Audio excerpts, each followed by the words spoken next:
asambleísta Patricia Monserrate. Teníamos allí la participación de la legisladora nacional Natalie Viteri. Nos acercamos a la intervención número 17.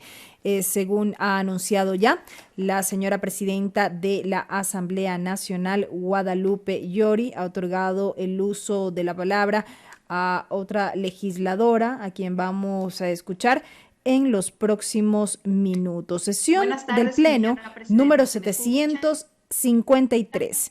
Vamos a escuchar la participación de la asambleísta Patricia Mendoza. Muy amable, asambleísta.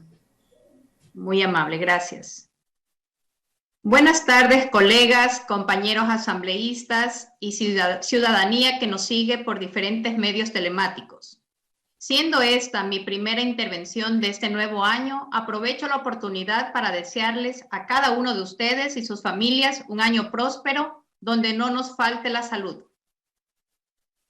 Lo primero a lo que debo referirme en este primer debate del proyecto de ley para la gestión de la emergencia sanitaria por pandemia causada por la COVID-19 y sus variantes es que este documento que estamos discutiendo representa un trabajo mancomunado de todos los que hacemos la Comisión del Derecho a la Salud y el Deporte.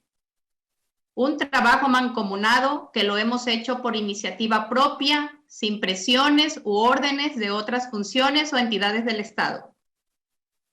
Lo hemos hecho debido a la necesidad que nuestro país tiene a causa de una pandemia que parecería no terminará al corto ni mediano plazo, debido a las diferentes variantes que siguen apareciendo y que siguen afectando no solo nuestra salud, sino también nuestra economía. Lo hemos hecho también debido al incumplimiento flagrante del presidente de la República a un dictamen de la Corte Constitucional en el que le ordenaba la elaboración de un proyecto de ley y su remisión a este órgano legislativo.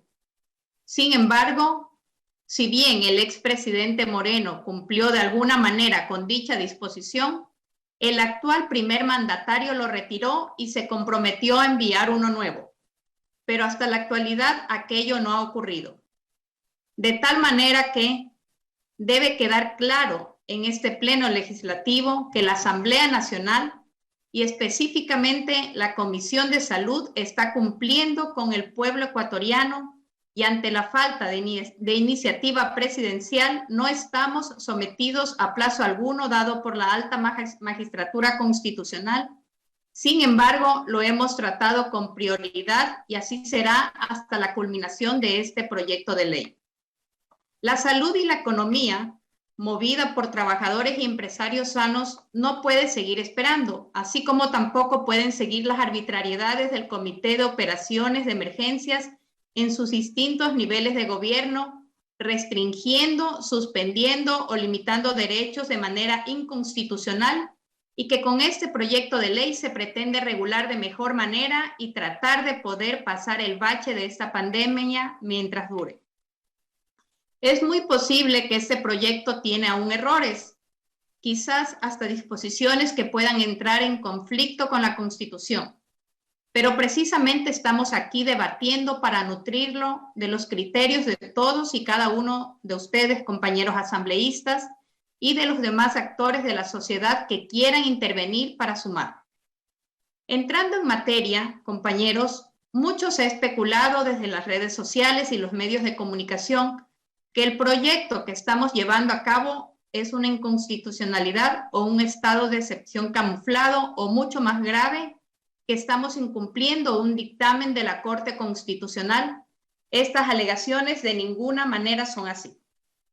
Nuestra Constitución es clara cuando determina que los derechos pueden ser regulados a través de ley orgánica y esa regulación puede ser para limitarlos o para suspenderlos en determinados casos, siempre que no se afecte su núcleo duro.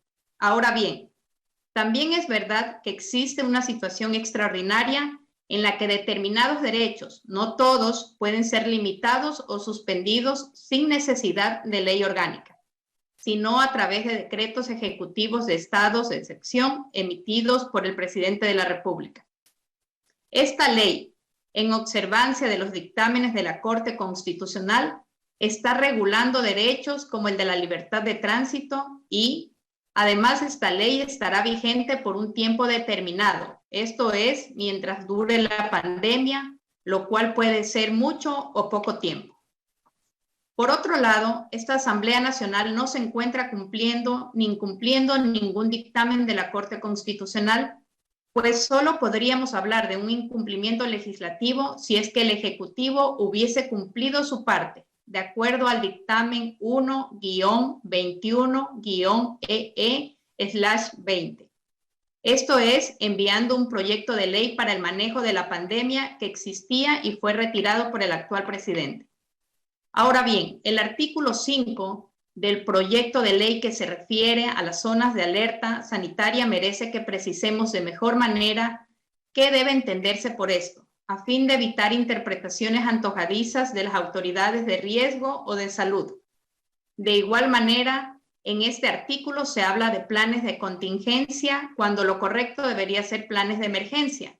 Esto por cuanto el Ministerio de Salud y la entidad de riesgos deben tener ya elaboradas las medidas contingentes, es decir, previas a la emergencia y en caso de que no sean suficientes, ahí sí diseñar un plan de emergencia. En cuanto al artículo 6, debe regularse la temporalidad a través de esta ley orgánica y no dejando esa atribución a la autoridad sanitaria, por lo que es sugerible decir que esta temporalidad no debería ser mayor a 30 días y renovable por un tiempo igual. En cuanto al artículo 8, además del control de tránsito en días y horarios, debe agregarse también los espacios geográficos donde estos se impondrán.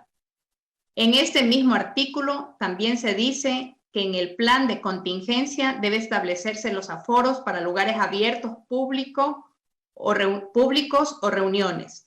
Este particular debe también ser armonizado con los lineamientos de la Corte Constitucional, pues tal como está, supondría que las autoridades de salud o de riesgos puedan continuar restringiendo derechos. En su lugar, esta ley debería recoger criterios técnicos para diseñar niveles de alerta y sus aforos en proporción a los niveles antes dichos.